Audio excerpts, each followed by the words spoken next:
I was scrolling Instagram on a Tuesday morning when I saw it. My entire family, on a cruise ship. The Mediterranean cruise I had paid for with $47,000 of my own money. Every single one of them was there. My mom, my dad, my sister Emily, my brother and his wife. Even the kids, poolside, champagne glasses. Sunset over Santorini. The caption read, "Best family ever." So blessed. I wasn't invited. Let that sink in. I paid for every cent of that cruise. They just forgot to include me.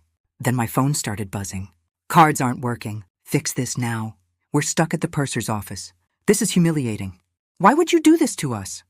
Want to know what I did next? Before I tell you, drop a comment and let me know where you're watching from and what time it is there. And hit that subscribe button. Trust me, you'll want to see how this ends. Let me back up 6 months. I've always been the responsible one. When I was 16, I worked 2 retail jobs while my sister Emily got a brand new Camry for her birthday. When I was 22 and just out of college, I paid for my parents' emergency roof repair, $12,000. They said they'd pay me back. They never did. At 25, my brother needed startup capital for his business idea. I lent him another $12,000. That money vanished too. By the time I turned 30, I'd built a solid career as a senior financial analyst at a tech firm. 6 figures. Good benefits. I worked for it. I also kept records of everything. My finance professor in college taught me that. Track every dollar. Save every email. Keep every receipt. So I had a spreadsheet. 9 years of family loans. 9 years of emergencies that I funded and they forgot. I'm not bitter. I'm just careful. My family has always had a dynamic. Emily is the golden child. The fun one. The one who gets the attention, the gifts, the grace when she messes up. I'm the one who gets the bills. Dad's retired and on a fixed income. Mom doesn't work. Emily's always between jobs or chasing some influencer dream. And me? I'm the ATM. I should have seen it coming. But when Mom called about her 60th birthday, I wanted to believe this time would be different. Mom called me on a Sunday afternoon. "Sweetheart, I have a dream. For my 60th birthday, I want all my kids together. A real family vacation, a Mediterranean cruise. 2 weeks, all of us." I could hear the hope in her voice. "That sounds amazing, Mom. I know it's expensive, but if we all chip in equally, we can make it happen. What do you think?" I said yes. She set up a family group chat. Everyone agreed. We'd split the cost 6 ways. Flights, cabins, excursions, all of it. But within 48 hours, the private texts started rolling in. "Emily, hey, I'm still job hunting. It's really tight right now. Can you cover my share? Just this once?" "My brother. The kids have orthodontist bills. I can't swing it." "You understand, right?" "Dad, I'm on a fixed income. You know how it is." One by one, every single person bailed. Then Mom called again.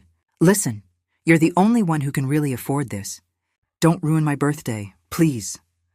I felt the weight of it. The guilt, the expectation. So I opened my laptop and I booked the entire trip. $47,316. Spread across 3 credit cards. I didn't tell them I'd paid for everything. I just said, "It's handled." I told myself it would be worth it. I told myself they'd appreciate it. I was wrong. 2 weeks before the cruise, I texted my mom. "Hey, can you send me the final itinerary? I want to make sure I pack right." No response. I waited 3 days. Nothing. So I called the cruise line directly. "Hi, I'm checking on a reservation under my name. Confirmation number RC887453. The representative typed for a moment. "I'm sorry. I don't see your name on the passenger manifest for that booking." My stomach dropped. "What do you mean?" "The reservation shows 6 guests. Let me read the names." She listed them. Mom, Dad, Emily, my brother, his wife. "Their daughter, not me. But I'm the card holder," I said. "Yes, I see that. But the booking party requested 6 passengers. Was this an error?" I hung up. I tried calling my mom. Voicemail. Emily. Voicemail. My brother. Straight to voicemail. Finally, my dad picked up. "Oh, yeah? The cabins were full. Didn't Mom tell you?" I sat there holding my phone. They had planned this. A family vacation, on my dime, and I was never supposed to come. I opened my email archive. I had proof of every single payment. And I was about to use it. I pulled up my credit card statements. Chase Sapphire, American Express Platinum, City Premier, every single charge was in my name. Cruise deposit, $12,000. Balcony cabin upgrades, $8,400. Airfare to Barcelona for 6 people, $9,200. Shore excursions in Santorini, Mykonos, and Rome, $4,200. Drink packages, $1,800. Specialty dining reservations, $1,100. Travel insurance, $900. The total sat at the bottom of the spreadsheet like a punch to the gut. $47,316.52. I opened the booking confirmation email from Royal Caribbean. Party of 6. Payment method, my visa ending in 4732. Billing email, my email address. Passenger names, everyone but me. I took screenshots of everything. I created a folder on my desktop and named it Mediterranean Receipts. Then I sat back in my chair. They had planned a family vacation on my credit cards, and they didn't invite me. I didn't do anything, not yet. I wanted to see just how far they'd go, so I let them leave. I watched them post photos from the airport. All smiles, all excitement, and I waited. For the first 5 days, I watched their Instagram stories. Champagne by the pool, formal dinners and evening gowns, sunrise yoga on the deck, shore excursions through ancient ruins. Emily posted every single day. Professionally shot photos, captions about family and gratitude and being blessed. One post showed the whole family at the captain's dinner. The caption, all of us together. This is what life is about. I wasn't tagged. I wasn't mentioned. I didn't exist. Then on day 5, my phone exploded. Mom, the card isn't working. Fix this now. Emily, I just tried to book a massage and they said the payment was declined. What's going on? My brother. We're at the steakhouse and they won't charge the room. This is so embarrassing. Call them. I read every message. I didn't reply. An hour later, my phone rang. Mom, I let it go to voicemail. She called again and again. Emily texted, I don't know what you did, but people are literally staring at us. Fix it, now. My brother, this is humiliating. Why aren't you answering? Finally, I replied to the group chat. Which card is declining? Mom shot back immediately. I don't know. The one you put on file. Just call the cruise line and fix it. I turned off my phone, and I smiled. While they were panicking at sea, I got a text from an unexpected source. My college friend, Jenna. She's friends with my brother's wife on Facebook. You need to see this. She sent me a screenshot. A group chat I'd never seen before. The name, Cruise Planning, real. Everyone was in it. Mom, Dad, Emily, my brother and his wife. Everyone except me. The messages went back 4 months. Emily, 3 months ago. Okay, but real talk. If we invite them, they're going to make this whole trip boring. But we need their credit card, LOL. My brother. Facts. Can we just not tell them? Mom, leave it to me. I'll get the money and handle the rest. They won't push back. Emily. As long as we get the balcony upgrades, I'm good. My brother. Yeah, and the excursions. I'm not paying for those. Dad. Just tell them the cabins are tight. I read it 3 times. I took screenshots of every single message. Then I added them to my folder. They hadn't just excluded me by accident. They had planned it. They used me. And they laughed about it. I wasn't hurt anymore. I was calm, surgical, and I knew exactly what I needed to do. I needed to understand why. So I did what any analyst does. I looked at the data. Emily's Instagram bio. Luxury travel influencer. 40,000 followers. 40,000 followers. Built on someone else's dime. I checked her Venmo. She overshares everything, so it's all public. Recent transactions told the story. Requests to friends for rent, for utilities, for an emergency car repair. She was drowning in debt. I later found out it was over $30,000 on credit cards alone. This cruise wasn't a family vacation for her. It was content. It was her brand.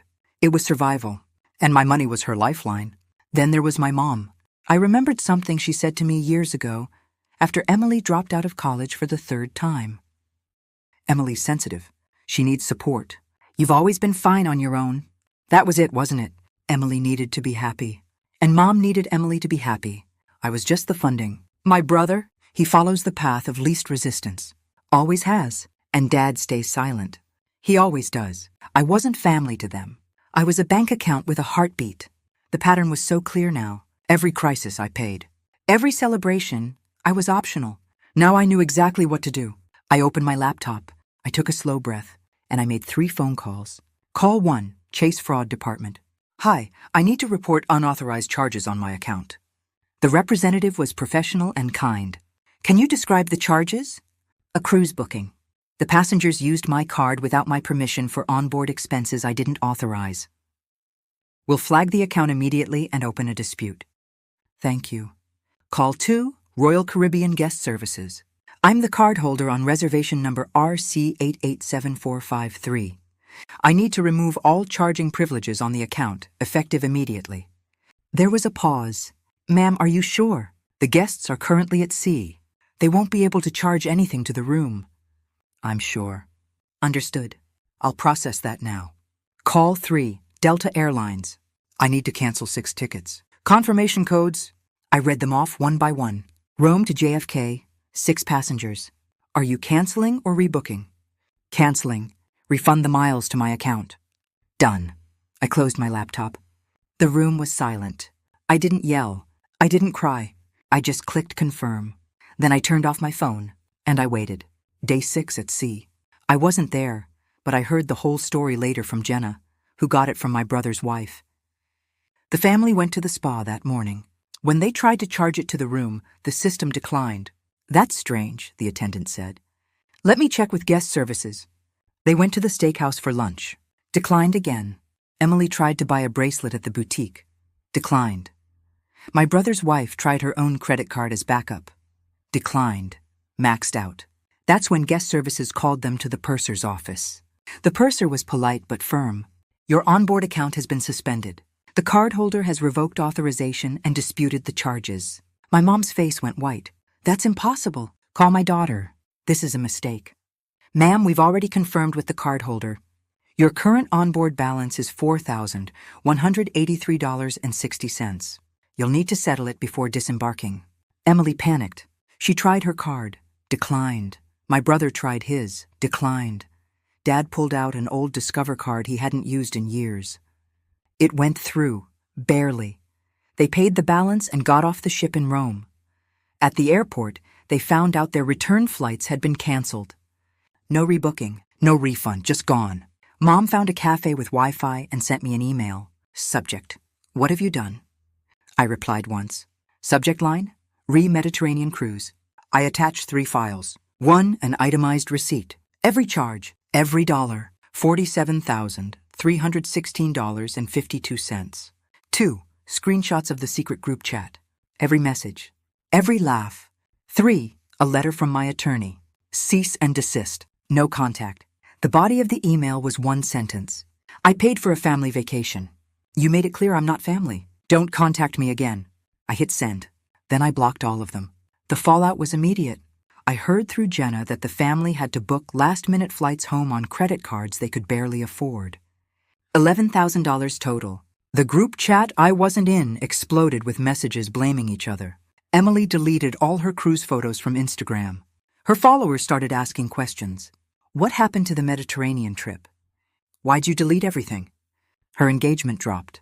Brand deals fell through. Turns out luxury travel influencers need actual luxury. And receipts. My mom tried reaching out through my aunt. My aunt called me. Your mother is devastated. Can't you just talk to her? I kept my voice calm. I'm taking space right now. Please respect that. But family is family. I understand. And I need space. I didn't argue. I didn't justify. I just held the boundary. 2 months later, my mom sent 1 email. Subject: Can we just talk? I didn't reply. 6 months after the cruise, I did something for myself. I booked a trip. Same cruise line. Same route, Mediterranean, 2 weeks. Balcony suite. Party of 1. I stood on the deck at sunset in Santorini, glass of wine in hand, and I didn't think about them once. I just watched the sun go down. I started therapy around that time, too. I needed to process decades of being the family ATM. I learned how to say no. I learned that love shouldn't come with a price tag. And I learned that I didn't owe anyone access to me, or my wallet. I didn't sue them. I didn't drag them publicly. I just walked away. One cousin reached out privately a few months later. She apologized. She said she didn't know. We still talk. The rest of them faded into silence. I'm okay with that. I built a new life. Smaller circle. Bigger boundaries. I even started a small fund to help young people in financial abuse situations. It's not about revenge. It's about control. I have mine back. Here's what I learned. You can't buy belonging. And you don't owe anyone your peace or your credit limit. So let me ask you, have you ever been the family ATM? How did you set boundaries? Tell me in the comments. I read every single one. If this story hit home, make sure you subscribe. There are more stories like this coming. And remember, every receipt tells a story. Keep yours. One last thing. This story is a fictionalized dramatization for entertainment purposes.